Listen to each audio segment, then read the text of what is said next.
When is Medicare not right for you? Let's talk about it.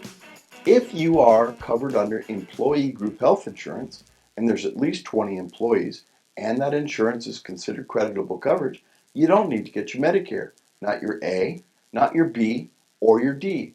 And you won't suffer any penalties or loss of options when you later decide to separate from that employee group health insurance.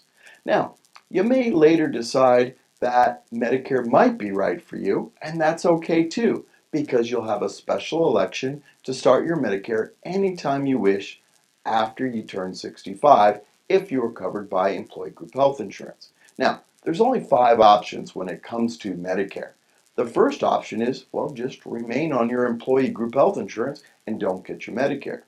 The next option is get original Medicare by itself. The next one could be a Medicare supplement. The next one could be Medicare Advantage. And the final option could be Medicaid if you financially qualify it. The next question is probably percolating in your mind right now. How do you decide?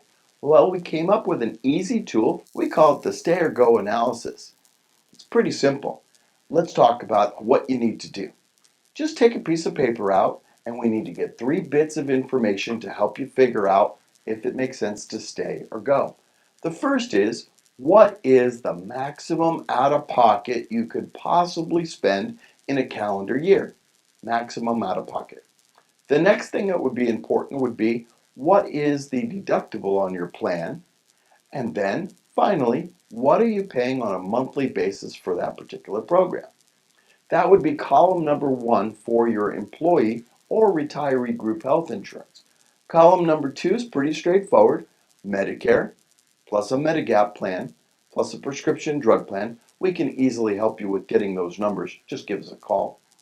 The final option would be Medicare Advantage, and that's where you transfer your Medicare benefits to an all-in-one plan. Those would just cost you the premium for Medicare Part B. Pretty straightforward. Again, we'll get you the updated information based on when you call us so you know exactly what you're looking at.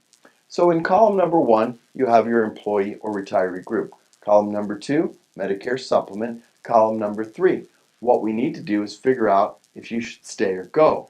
Well, how do you do that?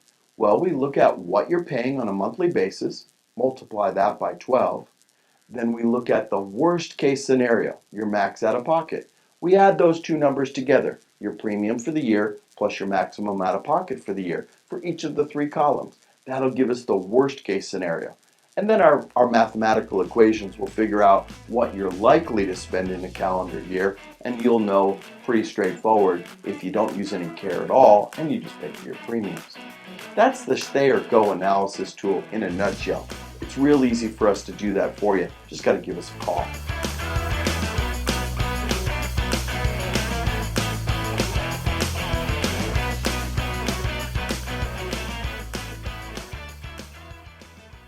So the next question is, I have a spouse that's younger on my insurance at work. What do I do?